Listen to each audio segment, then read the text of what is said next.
අපි අද කතා කරමු එනර්ජි ක්‍රයිසිස්. එහෙමත් නැත්නම් බලශක්ති අර්බුදය. මේ බලශක්ති අර්බුදයට පිළියමක් විදිහට මේ වෙනකොටත් විද්‍යාඥයන් විවිධ ක්‍රමවේද හොයාගෙන තියෙනවා. අපි බලමු ඒ ක්‍රමවේද සහ ඉස්සරහට නවීන තාක්ෂණය ඔස්සේ බලශක්ති අර්බුදයට පිළියමක් විදිහට කරන්න පුළුවන් ක්‍රමවේද මොනවද කියලා. මේ විදිහට බලශක්ති අර්බුදයක් ඇති වෙන්න ප්‍රධානම හේතුව තමයි අපි භාවිතා කරන බලශක්ති ප්‍රවවල තියෙන සීමිත බව. උදාහරණයක් විදිහට පොසිල ඉන්ධන ගත්තොත් අපිට තේරෙනවා පොසිල ඉන්ධන පුනර්ජනනීය නොවන බලශක්තියක් නිසා පාවිච්චි කිරීමත් එක්ක ඒක නැති වෙලා යනවා. නැවත පොසිල ඉන්ධන නිධියක් ඇති වෙන්න අවුරුදු මිලියන ගාණක් වුණත් ගත වෙන්න පුළුවන්. අපිට මේ බලශක්ති ක්ෂය වීම the first rule of thermodynamics එහෙමත් නැත්නම් තාපගති විද්‍යාවේ පළවෙනි නියමයෙන් පැහැදිලි කරන්න පුළුවන්. තාපගති විද්‍යාවේ පළවෙනි නියමයේදී අපිට කියන්නේ කිසිම ශක්තියක් මවන්නවත් විනාශ කරන්නවත් බෑ. තියෙන ශක්ති ප්‍රභේදයක් තවත් ශක්ති ප්‍රභේදයකට පරිවර්තනය කරන්න විතරයි පුළුවන්. ඉතින් එම නීතියට අනුව අපි යම්කිසි බලයක් යොදලා බලශක්තියක් නිපදවද්දී අපිට බලශක්ති වාසියක් නැහැ. ඒක නිසා අපේ මානව ශිෂ්ටාචාරය ඉවර වෙන්න කලින් අනිවාර්යයෙන්ම බලශක්ති ඉවර වෙලා යනවා. පොසිල ඉන්ධන වැනි පුනර්ජනනීය නොවන බලශක්තිය පාවිච්චි කරද්දී අපිට තියෙන ලොකුම ප්‍රශ්නය තමයි පරිසර දූෂණය.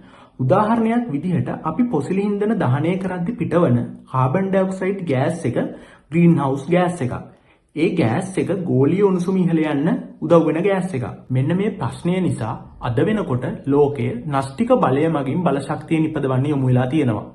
ලෝකේ තියෙන සියලුම පදාර්ථ පරමාණු වලින් හැදිලා තියෙනවා. ඒ වගේම තමයි රසායනික ප්‍රතික්‍රියාවලට සහභාගී වෙන්නේ පරමාණුව ඇතුලේ තියෙන උපපරමාණුක අංශුවක් වන ඉලෙක්ට්‍රෝන විතරයි.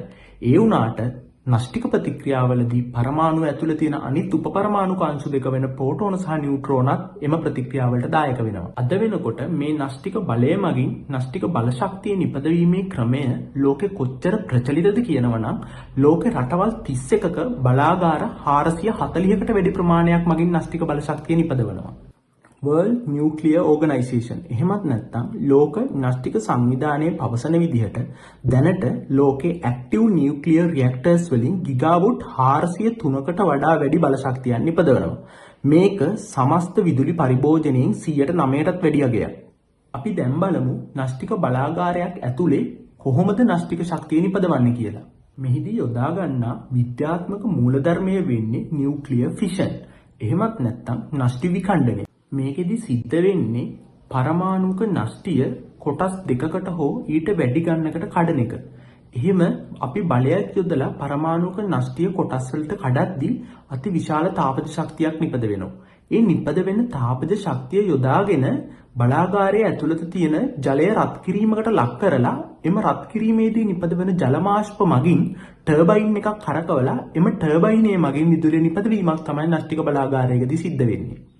අපිට මේ විදිහට න්‍යෂ්ටි විඛණ්ඩනය මගින් නිපද වෙන ශක්තිය එහෙමත් නැත්නම් උදාහරණ ශක්තිය අයින්ස්ටයින්ගේ E = mc වර්ග සමීකරණය මගින් ගණනය කරගන්නත් පුළුවන්. අපි දැන් න්‍යෂ්ටික බලාගාරයක සිද්ධ වන දේ සරලව දන්නවා. අපි දැන් ඊළඟට බලමු මේ න්‍යෂ්ටික බලාගාරයේ ඇතුලේ සිද්ධ වෙන සිද්ධිය රසායන විද්‍යාත්මකව කොහොමද පැහැදිලි කරන්න පුළුවන් කියලා. න්‍යෂ්ටික බලාගාරයක න්‍යෂ්ටික බලය නිපදවන්න. එහෙම නැත්නම් න්‍යෂ්ටි විඛණ්ඩනය සිදු කරන්න ප්‍රධාන වශයෙන්ම යොදාගන්නේ යුරේනියම් කියන මූලද්‍රව්‍යය. මේ යුරේනියම් කියන මූලද්‍රව්‍යය ස්වාභාවිකව රුසියාව, කැනඩාව වගේ රටවල් වල නිදි වශයෙන් පවතිනවා. හැබැයි ප්‍රශ්නිකට තියෙන්නේ අපිට යුරේනියම් වල හැම සමස්ථානිකයක්ම න්‍යෂ්ටික බලය නිපදවන්න යොදාගන්න බෑ. ඒ වගේම තමයි ලෝකේ වැඩිපුරම එහෙම නැත්නම් 99.3%ක්ම තියෙන්නේ යුරේනියම් වල 238 සමස්ථානිකය. ඒ යුරේනියම් වල 238 සමස්ථානිකයෙන් අපිට බෑ න්‍යෂ්ටික බලය නිපදවන්න. අපිට අවශ්‍ය වන්නේ යුරේනියම් වල 235 සමස්ථානිකය. ඒ 235 සමස්ථානිකය ලෝකයේ තියෙන යුරේනියම් සංචිත වලින් 0.07ක් වැනි පොඩි ප්‍රමාණයක් විතරයි තියෙන්නේ. ඒක නිසා අපි යුරේනියම් 238 අරගෙන ඒකෙන් යුරේනියම් 235 අරගන්න ඕන. එහෙම යුරේනියම් 235 මූලද්‍රව්‍ය සමස්ථානිකය අරගන්න. එහෙමත් නැත්නම් නිස්සාරණය කරගන්න ලෝකයේ දැනට භාවිතා කරන ප්‍රචලිත ක්‍රමවේදයක් තියෙනවා. අපි දැන් ඒක ගැන කතා කරමු. මේ ක්‍රමයේදී සරලවම සිද්ධ වෙන්නේ අපි නිදියකින් හෝ වෙනත් ක්‍රමයකින් ලබා ගන්න යුරේනියම් 238 සමස්ථානික ටික අරගෙන ඒක සල්ෆියුරික් අම්ලත් එක්ක ප්‍රතික්‍රියා කරනවා. එහෙම සල්ෆියුරික් අම්ලත් එක්ක යුරේනියම් 238 ප්‍රතික්‍රියා කරාට පස්සේ අපිට යුරේනියම් ඔක්සයිඩ් එක හදාගන්න පුළුවන්. ඊට පස්සේ ඒ හදාගන්න යුරේනියම් ඔක්සයිඩ් එක ෆ්ලෝරින් එක්ක ප්‍රතික්‍රියා කරාට පස්සේ අපිට ලබා ගන්න පුළුවන් යුරේනියම් හෙක්සාෆ්ලෝරයිඩ් එක. ඊට පස්සේ ඒ හෙක්සාෆ්ලෝරයිඩ් එක යුරේනියම් හෙක්සාෆ්ලෝරයිඩ් එක අරගෙන කේන්ද්‍රාපිසාරී බලය මගින් වෙන් කරාට පස්සේ අපිට සංසුද්ධ යුරේනියම් 235 සමස්ථානිකය ලබා ගන්න පුළුවන්.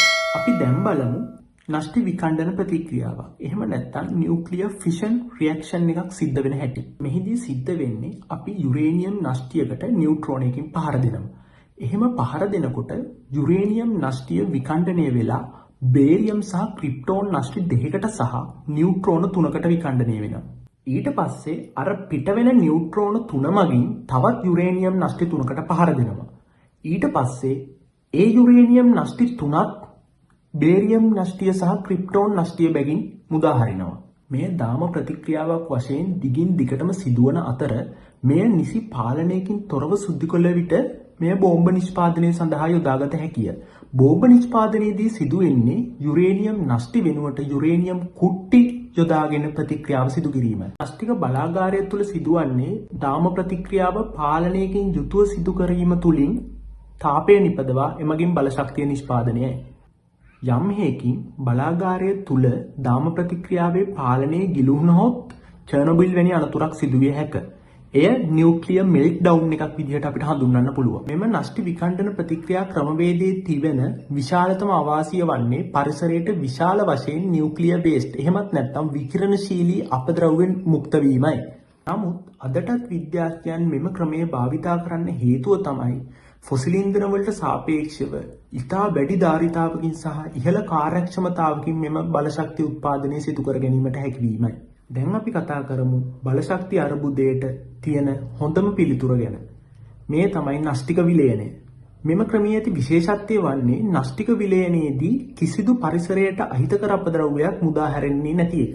නියුක්ලියර් ෆියුෂන් එහෙමත් නැත්නම් නෂ්ටික විලයනයේදී සිදුවෙන්නේ නෂ්ටික විකණ්ඩනයේ සිදු වූ ක්‍රියාවලියට සම්පූර්ණයෙන්ම ප්‍රතිවිරුද්ධ ක්‍රියාවලියයි. අපගේ සූර්යාද තමාගේ බලශක්තිය නිපදවන්නේ මෙලෙස නෂ්ටික විලයන ක්‍රියාවලියක් මගිනි. අපි කලින් කතා කරා නෂ්ටික විකණ්ඩනයේදී වෙන්නේ විශාල පරමාණු බිඳ වැටිලා තවත් කුඩා මූලද්‍රව්‍ය නිර්මාණය වෙන එක කියලා. නමුත් නෂ්ටික විලයනයේදී වෙන්නේ කුඩා ප්‍රමාණයේ පරමාණුක නෂ්ටි දෙකක් ආලෝකයේ වේගයෙන් එකට ගැටිලා විශාල ප්‍රමාණයේ පරමාණුක නෂ්ටියක් නිර්මාණය වෙන එක. අපි දැන් බලමු නෂ්ටික විලයන ප්‍රතික්‍රියාවක් මගින් කොහොමද විදුලි බලය උත්පාදනය කරගන්න පුළුවන් කියලා. අපි මේ වැඩේ කරන්න නම් හයිඩ්‍රජන් වායු අරගෙන ඉතාම ඉහළ උෂ්ණත්වයක් සහ ඉතාම ඉහළ පීඩනයක් යටතේ කුටීරයක තැන්පත් කරන්න ඕන. අපි එහෙම ඉහළ උෂ්ණත්වයක පීඩනයකට හයිඩ්‍රජන් ලක් කරාට පස්සේ හයිඩ්‍රජන් අයන බවට පත් වෙනවා. හයිඩ්‍රජන් අයන බවට පත් වුණාට පස්සේ මෙම කුටීරය කූලෝම් බැරියර් එකක් බවට පත් වෙනවා. මේ තත්ත්වයන් සම්පූර්ණ කරාට පස්සේ හයිඩ්‍රජන් පරමාණුවේ නෂ්ටි වලට පුළුවන් වෙනවා එකිනෙකට එකක් ගැටිලා හැප්පිලා හීලියම් පරමාණුවේ නෂ්ටි බවට පත් වෙන්න. ඉතින් මේ ප්‍රතික්‍රියාව සිද්ධ වෙද්දී යම්කිසි ස්කන්ධ හානියක් සිදු වෙනවා. ඒ සිදුවන ස්කන්ධ හානියට සමානුපාතිකව ශක්තිය උත්පාදනය වෙනවා. ඒ අතිවිශාල ශක්තියක්. අපිට ඒ ශක්තියෙන් පුළුවන් විදුලිය උත්පාදනය කරගන්න. මම මේ ක්‍රමය බලශක්ති අර්බුදයට හොඳ විසඳුමක් කිව්වේ විශ්වයේ සුලභතම මූලද්‍රව්‍ය වෙන හයිඩ්‍රජන් කවදාවත් ඉවර වෙන්නේ නැහැ. ඒ වගේම තමයි මේකෙන් නිපදවන ඵලය වන හීලියම් නිෂ්ක්‍රීය වායුවක් නිසා ඒකෙන් කිසිම පරිසර දූෂණයක් සිද්ධ වෙන්නේත් නැහැ. තාක්ෂණයේ දියුණුවත් එක්ක මෙම උෂ්ණත්වය සහ පීඩනය ප්‍රායෝගිකව ස්ථාපනය කරගන්න පුළුවන් වුණොත් තවදුරටත් අපිට බලශක්ති අර්බුදයක් ඇති වෙන්නේ නැහැ.